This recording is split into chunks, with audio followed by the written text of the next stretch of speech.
Good evening, Tewksbury. It is 6:03 on Thursday, December 21st, 2023. And I'd like to call this meeting of the Tewksbury Board of Health to order.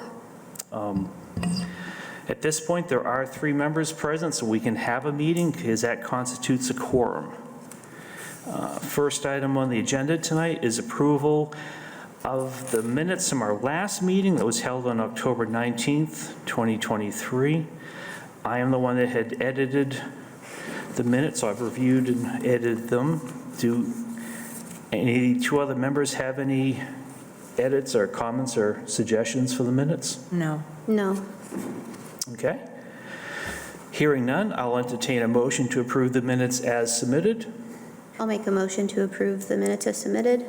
And I'll second the motion. Okay. Motion's been put forth and second to approve the minutes of our October 19th, 2023 meeting as submitted. All those in favor signify by stating aye. Aye. Aye. Chair votes aye as well. Motion carries unanimously, 3-0. New business. First is the 2024 Board of Health meeting calendar.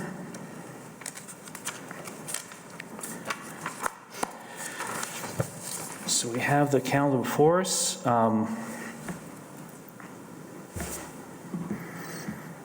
It's set for the 3rd Thursday of every month, and it looks like this time the difference is going to be that both the November, December meetings right now are scheduled to be in the first floor meeting room as opposed to the main meeting room. One of the things we do need to do is to approve this tonight so it can then be put into the official town meeting calendar. So do either of you two have any questions or comments or suggestions on the proposed meeting schedule? No, I don't. No. Okay. Hearing none, I'd entertain a motion to approve the Board of Health meetings for 2024 as submitted. I'll second that motion. Oh, sorry. I'll make the motion to approve the 2024 Board of Health meetings. Okay, I will second that motion. thank you. So motion's been put forth and second to approve the Board of Health meetings for 2024 as submitted. All those in favor signify by stating aye. Aye. Chair votes aye as well. Motion carries unanimously, 3-0. As a point of information for the board, well, brief history lesson. When I first joined the board, 12 years ago or so, Board of Health was meeting twice a month. And then that get put down to once a month. So moving forward, because we'll be having a sort of a new slate of, or some changes on the board after the election, something just to think about moving forward is whether it stays once a month, whether you might want to go twice a month, and then is the 3rd Thursday of the month good for you? And that would, I don't think something would be able to change for this year, but at least for 2025 moving forward. So I'm just throwing it out there. Okay. As for me, there was a official side I was on that our meeting was the 3rd Thursday of every month. So when I became on the board, I couldn't do those meetings. So if it happens to be a conflict with anyone moving forward, just keep that in the back of your mind that you're free to change things as you see fit. Next item of business, Ron Beauregard, discussion of potential cap on retail tobacco sales permits for retail tobacco stores. So, The fee schedule? oh, fee schedule. Sorry, taking things out of order. Hang on one second, Ron. We also have fee schedule. And Director Gillis, were there any changes on this? I know one had been highlighted in yellow for us. No, that's been the same. There's no Okay. changes. Is the risk 1, 2, 3, 4? Nope, those are all the same.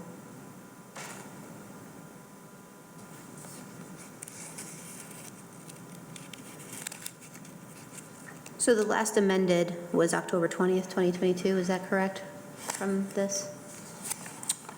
Yeah, and I think that's when we changed over to the differentiating the risk levels for I think that was body art, body if art. I'm not mistaken. Because Susan was here when we did the risk Yeah. levels. Okay.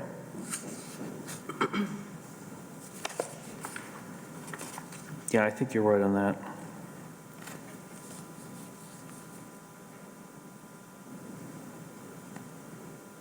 Okay. Yeah, because I think we'd added the, one of the two body art practitioner or apprentice. Okay. Can I just ask, the risk 1, 2, 3, 4, can you just recap what those categories are? So that's the different categories for food establishments, which is according to the code. And ones only need to be inspected once a year, twos, 2, 3, 3, 4, 4. So fours are like higher risk, or if they have a HACCP plan. Okay. And how do you, I'm sorry, this is the first time I think I'm seeing this, that's why it's, how do you determine?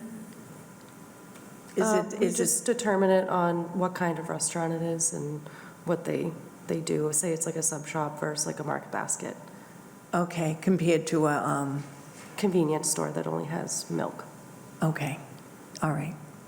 So I think for the non-practitioners, it boils down to, no pun intended there, for the risk of having the general population become sick with the foodborne illness, so that a place that would have a lot of customers going to, there's an increased chance that Right. someone might, but very little chance of someone getting something if they're going to like a convenience store. Right. And then it's not going to be a ton of people potentially getting sick, but just maybe isolated. I think the way it's listed here, it looks new to me, Oh, okay. because it's, I don't see this on the information I look at. So, all right, thank you for answering that. No problem. And let me just put a big asterisk next to all this, and correct me if I'm mistaken. The risk number is not an indication of how cleanly or uncleanly the kitchen is. So that does not mean a risk 4 is a very dirty kitchen. That Right. just means it's a very viable ongoing business that serves a lot of customers, so therefore there's a higher risk of, Or has a specialized process. yeah. And it also does not have anything to do with the number of inspections that a a food establishment is required to have. So the risk 4 does not mean that they're inspected 4 times a year or up to 4 times a year. Okay. Any other questions on the fee schedule? None. I have none. Okay. Ms. Amato? No, I'm all set, thank you. Okay. So I'd entertain a motion to have the 2024 Health Department fee schedule approved as submitted. Motion to have it approved. I'll second that motion. So motion's been put forth and second to approve the 2024 Department of Health fee schedule as submitted. All those in favor signify by stating aye. Aye. Aye. Chair votes aye as well. Motion carries unanimously, 3-0. Okay, now we're on. So we invited Ron Beauregard to come tonight. You can go up to the table and have a discussion with us on potential cap on retail tobacco sales permits for retail tobacco stores. So this would be for potentially limiting the number of retail tobacco or tobacco sales permits for tobacco stores that are just tobacco only. So you have to be 21 to be able to enter the premise. Okay, if you just, even though we know who you are, in case we have a member of the viewing public that's unfamiliar with you, if you just want to state who you are and your role with the town. Sure. Ron Beauregard. I work as a tobacco control agent for the town of Tewksbury, as well as 17 other communities under a state grant program that's led by the town of Andover. We're charged with the responsibility of providing education to everyone who holds a tobacco product sales permit, and we need to follow through on that by doing proper enforcement to be sure all those laws are followed. And yes, so we had a little introduction to this issue the last time we met. And I've been noticing, of course, when you work with a collaborative and when you work with the Department of Public Health and see what other communities are doing throughout the state, as you've seen through the years, it's kind of an evolving process of trying to curb tobacco use among not only youth, but the public at large. And what I've seen in our collaborative as well as throughout the state are communities that have, the first step would be, I've seen is a cap on the number of permits. Now everyone approaches it differently. Some of the communities would cap it at the existing number of permit holders. Some put what I'd call like a buffer to allow some expansion. There's usually that tug and pull with, I guess I call it like the business aspect of it versus the health aspect of it. And it's always things that Board of Health members have to grapple with. Some might be worried that there aren't spots open for extra business. But what I've seen take some traction is some of your neighbors, I mean, I'm looking at Billerica, they have a permit cap and they have what's called an attrition clause. And on the permit cap, there's two types of permit caps. There's an overall permit cap, and then there's a permit cap, it's kind of a subcategory of permits held by those who have an enterprise that's adult-only tobacco store. So several communities have that. They'll have, just for the sake of argument, they say 30 total cap, but of those 30, only 4 or 3 or 2 can operate as a adult-only tobacco shop. And then the extra provision that I've seen in, at least in our collaborative, I know for sure Westford, Andover, Billerica, and Newburyport have this. I'll look further to see if there are any others. I think there are a couple others among the 18. But what it says is, in the event that a current permit holder either allows their permit to expire, they don't renew it because they're no longer carrying tobacco products, or if they go out of business, that particular permit will be retired and the cap that had been set by the board would go down by that one. We've experienced this in Andover where, they currently, I think I recall correctly, 12. We were up to 14. So in the last few years, that number's gone from 14 to 12. Now, why do this sort of thing? Now, as you know, through the history, I'm not here to be an advocate. That's for, I guess what you call another branch of grant programs that are provided by the Department of Public Health. They'll get it. I mean, I'm aware of the arguments, but I've always, I think I remember if I remember correctly, the pharmacy ban was the one that really comes to mind. I don't know if the Tewksbury Board of Health adopted that initially. I don't believe so, but you might. No, we talked about it. Remember that? It was a. But we were also at the same time increasing the age to 21. So we felt that was That's right. the more important one to go through and, with. And I remember, just making sure, I always have to make sure I'm talking about the right town. I didn't, it came to mind, this argument, or this issue.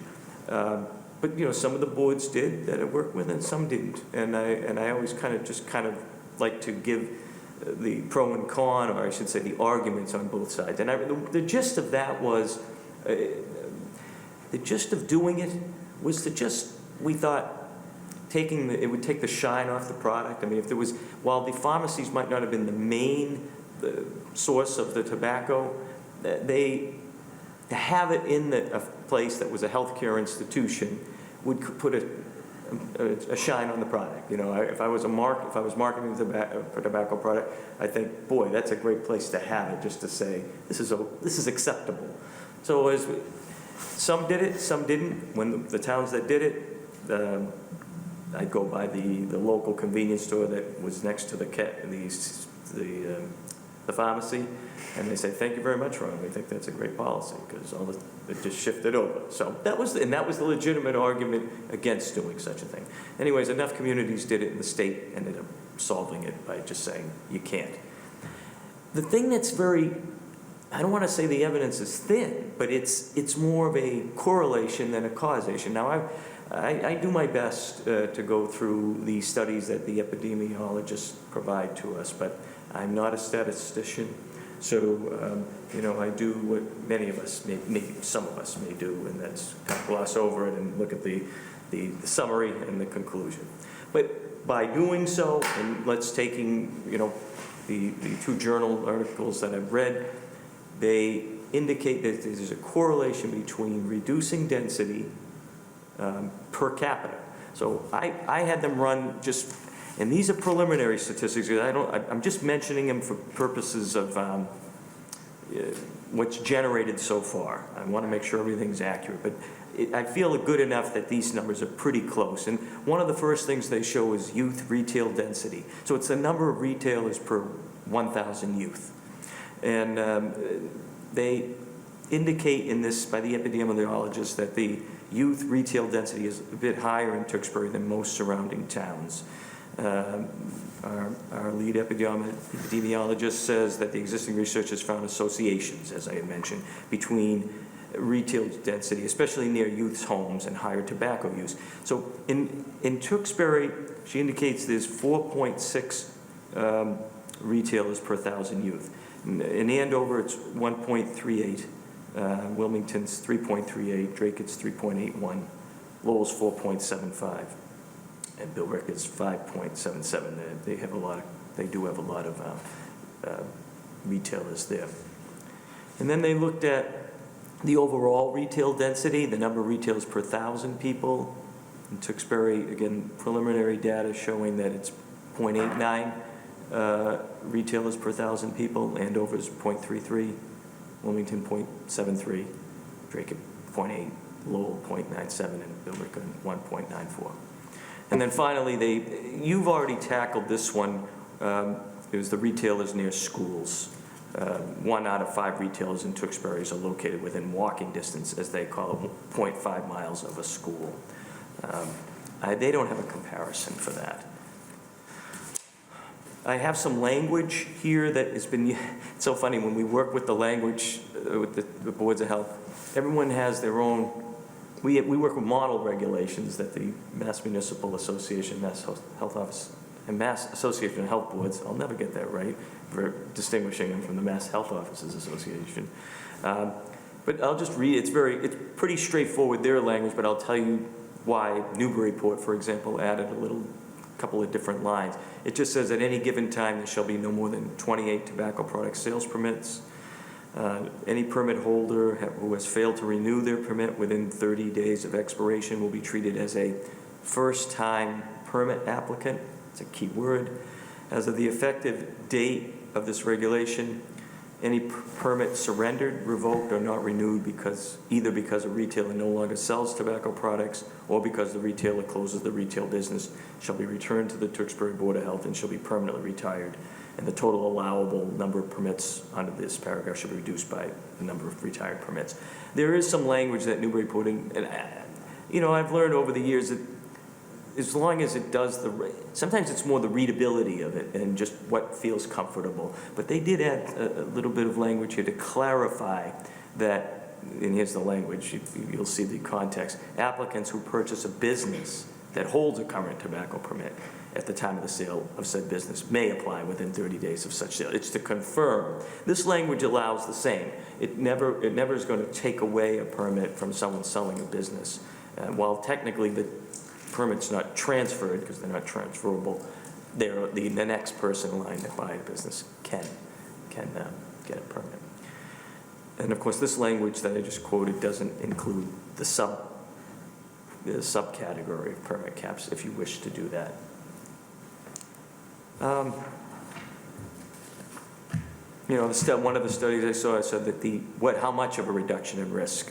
There were 27 studies under this one article that's relative to 2002 that was saying about a 2.48. So I don't want to elevate this. I mean, at least from what I've read. Now, there are other advocates that might want to push harder about it. My bias is I like it. I like it because as I continue to do this work, you start to question how convenient, tobacco's in a convenience store. Do we want to make it more convenient? Do we want to make it more normal? Do we want to make it acceptable? It's not to say that those who sell are not doing an acceptable thing, but just kind of shrink that acceptability rate of the product. So I'm welcome to that.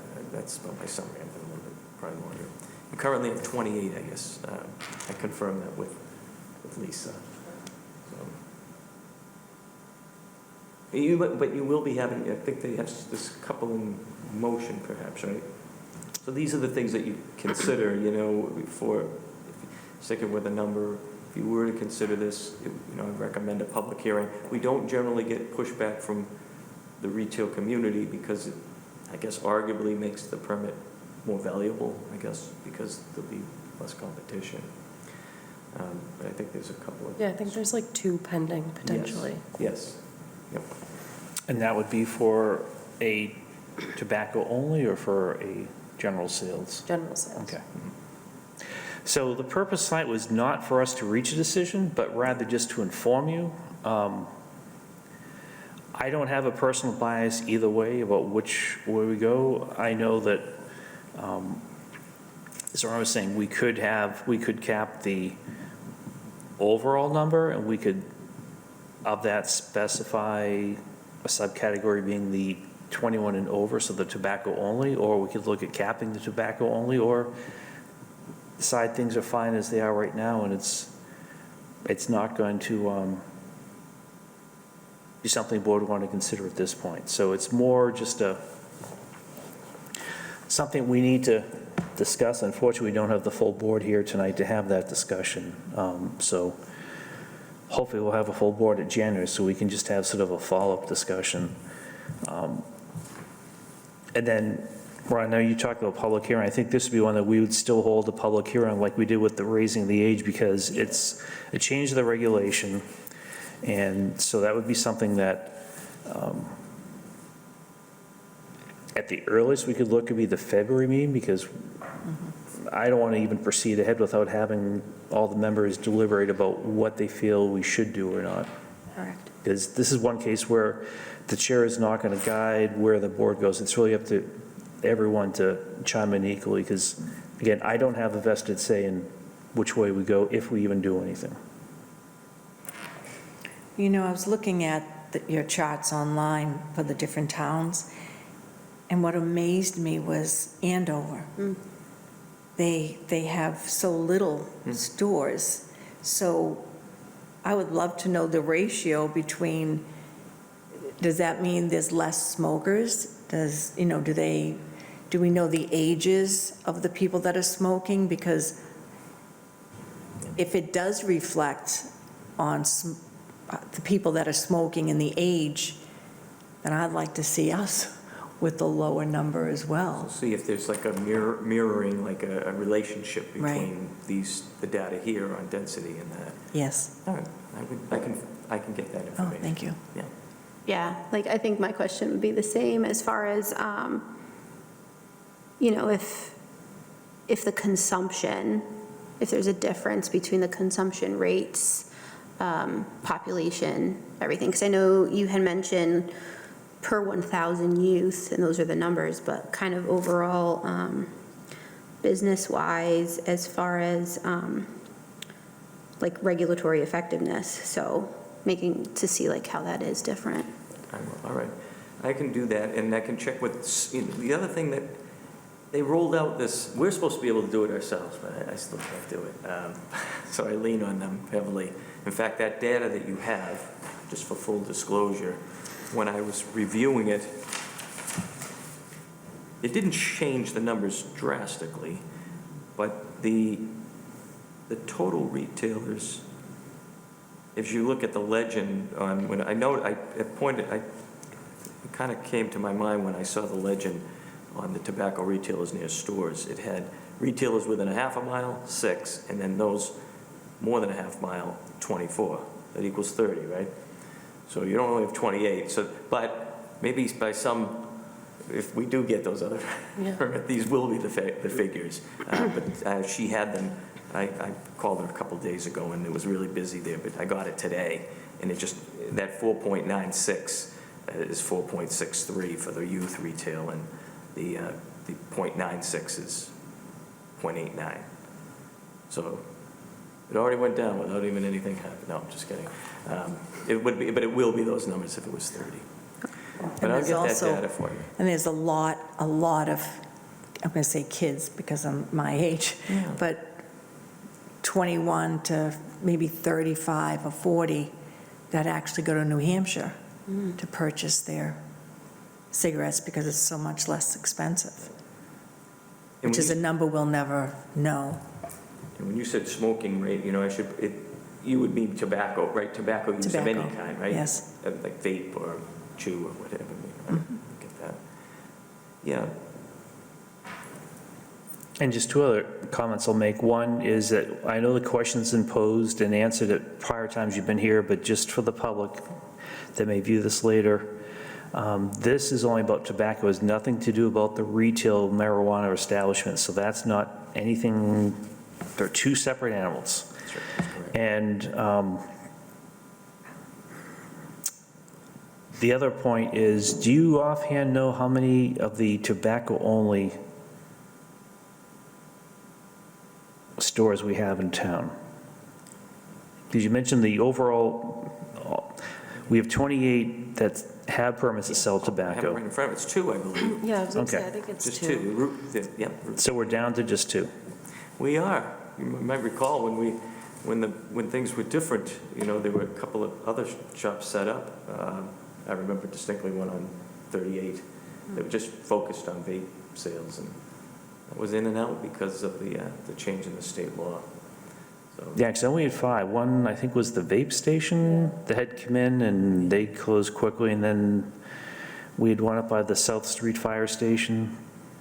We have two in the center, or the one that used to be the convenience store, and then tobacconists were at the end of Livingston and Maine. And then there was another one down where the sports box used to be, down by Papagino's at that.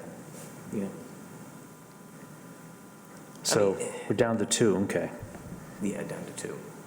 We have one that's called the Smoke Shop, but it's a kind of it's a name, and it's It's not. a bit yeah. strange in there. It's a little, yeah. Okay, so at most we have two, so then it'd be, I guess one of the things for discussion is, would we cap it at two then? Because we're down from a high of 5. We'd had 4 for the longest time, or actually 3 and then 4, and then now we're down to 2. So could also look at natural attrition means, but has anyone been interested in applying for the tobacco only? Not to my knowledge. Okay. Most of them want to be a convenience store as well, or a liquor store. Okay, so it'd be an interesting discussion to have amongst the board. So it's sort of it sounds like it's more of a function of, would we want to cap the overall number of licenses? And I did have a question. Is there a way that you can see for other locations that have had caps that have been lowered, if there was any economic impact in their town? Is there a way to see that? It's a good question. I can find out. Okay. I don't know whether I can. I mean, the Mass Municipal seems like because they represent the communities as a whole. They do have a tobacco control unit, but they have an interest in all aspects of running a community, so. Because I know you had mentioned the pros and cons, so I'm trying to see both pros and cons. I have my own opinions, but again, Yeah, that's I mean- my opinion, not of the town. So I kind of want to get the overall, When you like all ask the the- information. Yeah, when you ask the question, I try to think of what data is collected to determine that. Yeah. And because it's hard. I mean, the economy changes, so I mean, in terms of, is it measured in sales, gross sales, or is there, I mean, So my thought process would probably be, well, obviously, if there's lower stores, Yes. if the overall sales, I guess, are pretty much the same with if they're just selling more, with Yes. lesser stores. Yeah, so is there a transference of customers Yeah, is there within a town? transference? Yeah, or if it has actually decreased, which means less people are purchasing, Yeah. which possibly also means less people are smoking. Yeah, this gets to the root of the correlation thing that I mentioned, correlation Yeah. versus causation. Does it well, that's the wait, I'm sorry, the correlation versus causation issue dealt with the smoking rates Mm-hmm. and such. You're talking about the economics. Is that something that the permit holders have to report on, the annual sales volume of tobacco-related products, or? I mean, anything that's taxed, I think you can get that data. Tax revenue, they'll know that. They also look at, is it Nielsen? I think it's Nielsen data. We used to compare what, when there was an uptick in menthol sales in New Hampshire, that we were able to track some of that data. But I'm not sure. My head's kind of, thinking of a few things like to measure the economic impact. One is you'd have to get. I think you would have to get a good amount of data. Like you'd have to get. Again, I want to be sure I understand the question would be not just through implementation of this rule. It would have to be the implementation and the impact. So, in other words, if everything just stayed this, it's more like an opportunity cost loss. That's what sometimes there can be a little tension, right, between maybe those in the community that want to encourage more business, more brick and mortar, just have more people working, more people opportunity.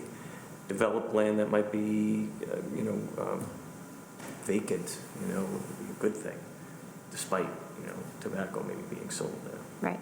Well, if I can just jump in, we had a similar conversation when an old prior board was looking at updating to 21 only, and there the question was, how much of an economic impact would that have on businesses in town?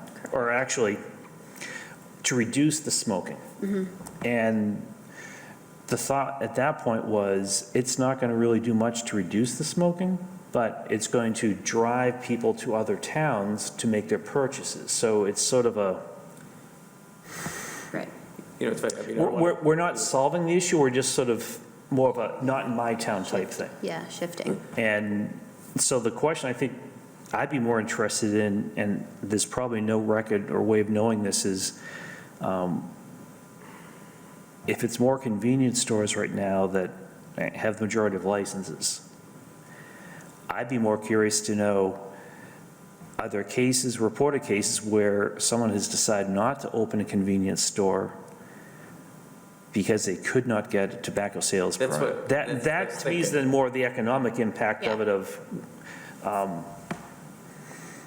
Well, I'm going to ask economic period, okay, whatever way you can measure it. But yeah, you've kind of gone through all of the, Yeah, different scenarios, kind of, yeah, and I Scenarios. like that, not that I like that, but that suggestion as far as like if someone hasn't opened something because they're unable to get a permit for yeah. whatever. Right now, it's just like anecdotal. Like I remember in Newburyport, we had a strange case where a CBD store opened, and I just checked it out, and I found out they were, selling vaping CBD. And we have that rule in at the time, the local law, but now the state law, that any vape is a tobacco product. Correct. How is that? It's because it's a really tough thing to always have to explain, but it's called a nicotine delivery device, and it's a nicotine delivery device that's included in the definition of tobacco product, and then there's a separate definition to know what a nicotine delivery device is, and guess what? A nicotine delivery device includes anything that is aerosolized or vaporized, regardless of nicotine content. So we went in there, and they didn't have a tobacco permit because they didn't feel they sold tobacco. The only kicker on that one was, this would be, I suppose, a negative impact, is that they had to remove the product from the shelves because when they said, oh, okay, well, we'll just get a tobacco permit, I said, well, you can't get a tobacco permit because the cap is set, and there's an attrition clause, so. But then, it's one part of the product. So. But I'll check on economic. That's a good question. I don't know how well they'll be able to measure it, but I'll let you know if they can. get that back to you. Yeah, so I guess the question really for the board is, would you like to have Ron come back in January? Or do you think just him giving the answers to director and distributing to us would be enough for January? I'd go either way. I mean, Yeah. it doesn't matter. I don't think it matters, the information, as long as we get it, whether it's through him or Okay. through Shannon. Depending on your schedule, whatever Yeah. you. Yeah, I mean, I'm happy to come. I mean, I'm always happy to come. Yeah. as long as Yeah, I know. We don't want to monopolize your time either. Right. And again, I'm here to just do what I can to answer the questions. And I only, again, I mention it because I see a trend, but it's not anything, there's others that do that sort of thing. So we'll let them come to the hearing and make their pitch. And if anyone's opposed to it, they should be able to make their pitch too. You know, so. And for ongoing knowledge transfer, I'd always try to get Ron invited to at least one meeting per year, just so he could update the board on new and emerging issues that we may want to be aware of for updating our regulation, because unfortunately, tobacco regulation is not, you just have it once and you never have to worry about updating it. It's always trying to keep up with the times. Okay. Okay, well, thank you very much for Thank your you very much. All Thank right. you. your time tonight, Ron. All right. Enjoy the holidays. You too. As well. Thank you. New business, body art regulation update working group. Well, I do want to make sure that I'd like to really get the body art regulation updated. And what we had successfully done for the animal permit, or keeping of animals regulation, was to have a working group that I think met twice. And then that formed the ideas that then allowed me to create the new regulation. Then it came before the board for us to review. Then we had an open public hearing on it. So I'll be looking at doing the same thing with this. And the caveat is, as long as we have 2 or fewer members of the Board of Health at that meeting, then it's not something we have to take minutes. It's not a publicly noticed meeting, even though we will still post on the town calendar, because we do want to have, if anyone in the public is interested in attending a working group meeting, by all means, it's an open meeting, so people are welcome to come. But since we have only 3 of us here tonight, I still want to get that going, so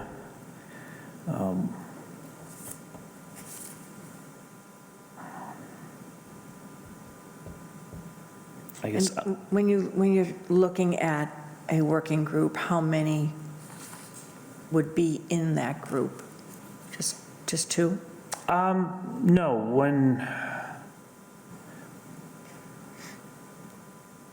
in terms of board members, or just in terms of overall number? Overall?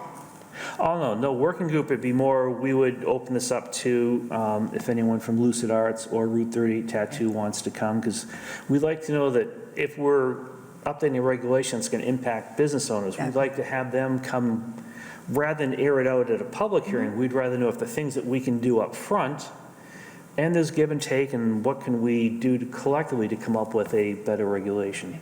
And Jessica's would be another one. So just anyone that has a body art establishment license, we would invite them to come. Be part of it? Yeah, be part of it. Okay. Because we want to go into this with as open a mind and really to be proactive with the permit holders, so that no one thinks that we're just doing this behind closed doors to punish them. That's not the case. So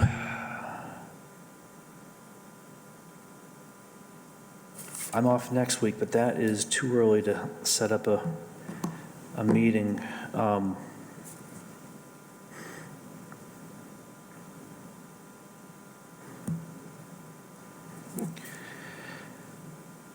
I'd like to get something in the calendar, at least we have something going for January.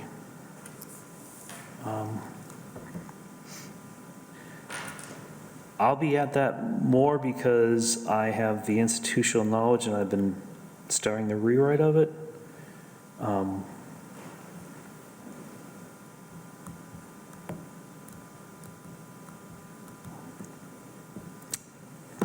Dirk, if I could just impose on you to reach out to the body art establishment permit holders and just find out, is there a date and a time in January before our January meeting, so before January 18th, that they might be available to Sit down. sit down for a body art working group?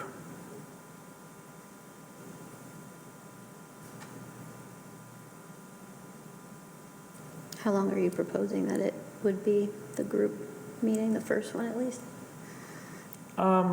I think we're doing, it was like an hour meeting. Okay. Not to be a lengthy thing, because by no means will we get everything finalized at the first meeting. It's more just to gauge where people are and just have an open forum. We can just trade ideas back and forth. Yeah, I like that.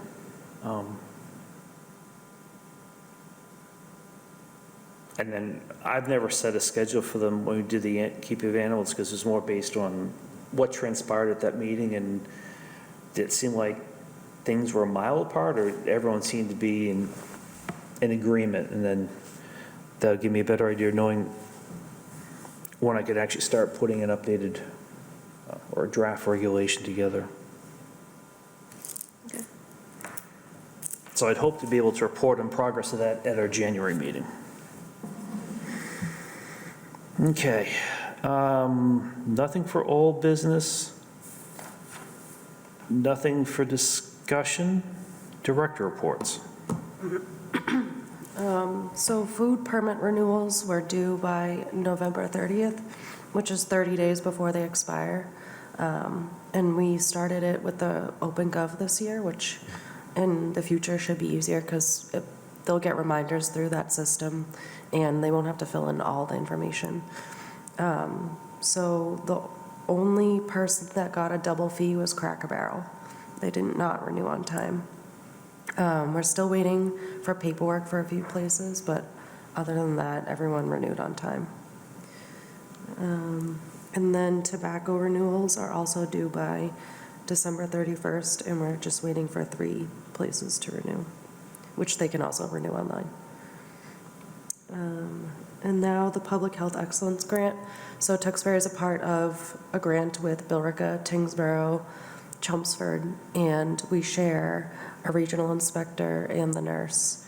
And now we're hiring a public health specialist, and we're starting those interviews after the first of the year. We have 3 candidates. This will be more of like a case management role, hopefully like a social worker if we can get one, but we'll see. And then we're also going to be hiring a shared service coordinator, which we don't have that job description ready yet, but right now we have a company that kind of runs the grant for us, and they're going to be taking a step back because the state wants us to have more like hands-on control with this position. So that job will be listed soon, and that's all I have. And I think one of the goals of the state, if I'm correct, is that they're looking to try and do things that would regionalize Right. some of the roles that health departments have, not to actually have things consolidate, like our dispatch center is a regional dispatch center, but rather to pool some of the resources that towns aren't individually able to fund, but rather have a person that can have their hours spread over a couple of communities, like it's been happening now for, under the current grant. I forget her name, that's doing the restaurant inspection for us. Ariel. Yeah. Yeah. So say like Billerica has a foodborne illness outbreak and they need extra hands. And like we're already all working together. Ariel can go over there and help. And so can Ashley too. She can help their nurse as well. That's nice. So like a surge capacity as well, that you're able to, or I guess more from the fire sense, mutual aid. Yeah, which is great. And we all meet every month and it's like kind of really nice to bounce ideas and stuff off each other. Oh, good. That's really good. Yeah. Nice. Okay. Board reports, I guess we can't have an update in Tewksbury Cares because that person is not here tonight. Staff reports, we have no staff. Announcements, I'll just make a general announcement that with the As a reminder, the annual town municipal elections will be held the first Saturday of April, and candidates wishing to run for any of the offices can get their paperwork from the town clerk's office. As for the Board of Health, I know there'll be at least one opening because I will not be seeking re-election. And I know that member Scarano, even though I'm not going to speak on behalf of him tonight because he's not here, but I know that he has mentioned before that he is not going to be able to seek re-election either. So I just want folks to know before what people are able to get their election papers or pull them, that there will be at least one, and I believe two, open positions on the Board of Health moving forward. So with that said, I just encourage, at least for my replacement, to have folks that are interested in giving back to the town. If you've never considered public service before, it's definitely been a fun time being on the Board of Health, and hopefully there'll be no more pandemics that the board has to go through, but it's been a learning experience for me. And no one needs to have any specific knowledge to be on the Board of Health. You don't need to be a physician or a nurse.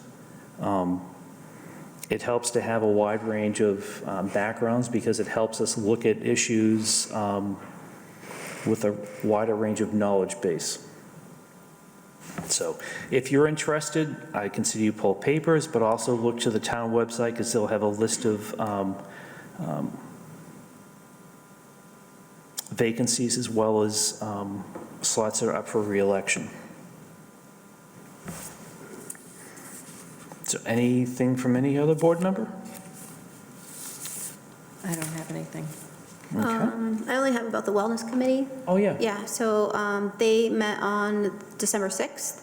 So a couple of things. There's a potential behavioral health substance abuse awareness programming for the WIN in Works.